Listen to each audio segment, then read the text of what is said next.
Welcome back, everybody. This piece certainly needed some love, and that's exactly what it got. Let's get started. I'm Katarina. I live in northern rural Alberta and restore and refinish furniture. Welcome to my shop. This piece has certainly seen its fair share of damage. So to start, I'm going to be using my Bahco 2-inch scraper to start working through that old finish. The top coat on this piece was failing in some areas, which made it easier for me to scrape it, but harder for me in the areas that aren't failing. So that's when I resorted to my chemical stripper to help me out in this process.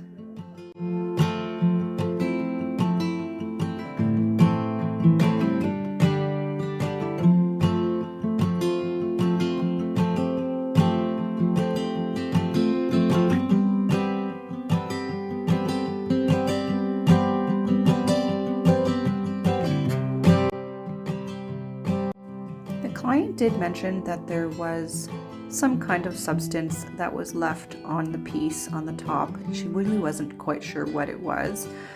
I did eventually get it off, but it did take me a fair bit of time to work my way through it.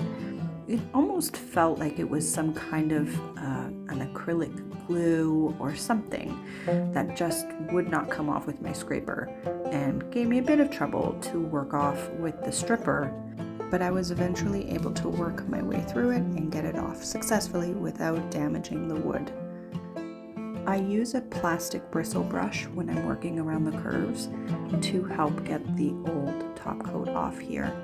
And then I just simply water it off, wipe it down, and use a mineral spirit, scent-free mineral spirit, to deactivate the remover and wash it off with and then do a final rinse with water.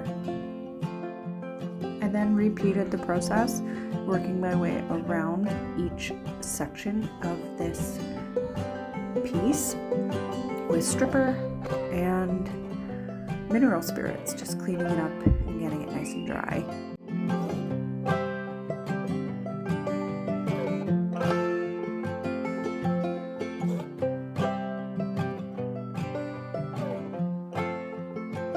As the piece dries, I go ahead and remove the front door and set it aside to work on it.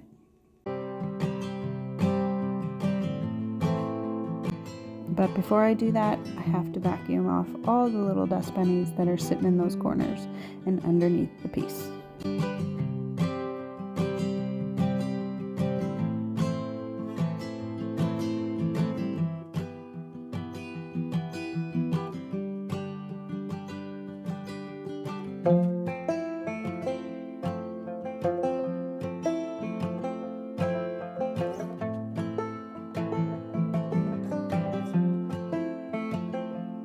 To prep everything for sanding, I now clean with a TSP solution. My favorite product is the DixieBelle White Lightning. I am a regular user of DixieBelle products and I love their TSP solution for cleaning.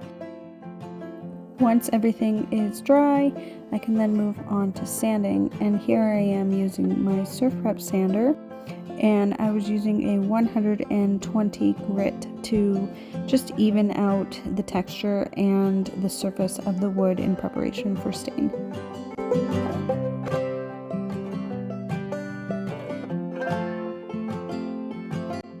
Here I am using Minwax water-based stain. This is my go-to stain. I enjoy its application. It's easy to work with, it's not overly smelly, and its maneuverability is quite nice. So it's also available in my local hardware store, and up here in the north we do try our best to support local as much as possible, and so shout out to Valley View Home Hardware for making my refinishing business that much better by having the products I need for my clients. This color is Special Walnut. It looks very, very similar to the color that was original to the piece, and that is exactly what the client wanted.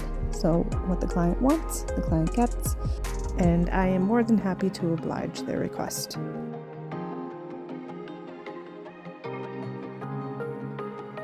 This here is just one of the many reasons why I absolutely love my Surfprep sander, and now I can't imagine doing any projects without it.